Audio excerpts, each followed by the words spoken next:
All right, guys, it's Miss Selfridge. The only thing I have for today is I wanted to try this out.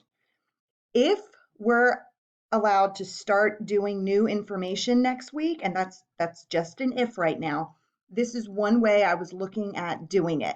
I'm basically able to do the presentation and record my voice and then post it as a YouTube video. So you can come back and listen to it whenever you want. You can pause it if I'm going too fast, that sort of thing. So I was just going to do a super quick try to see how weird I sound or whatever.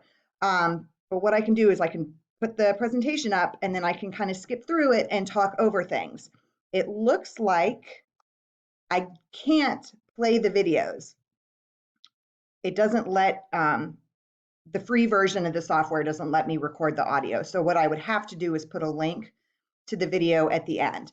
But I'm going to post this in our announcements. Go ahead and listen to it and comment underneath if it works or if there are any problems or anything like that. So as we go forward, I can figure out if this is a good plan. All right, thanks. Miss you guys. Bye.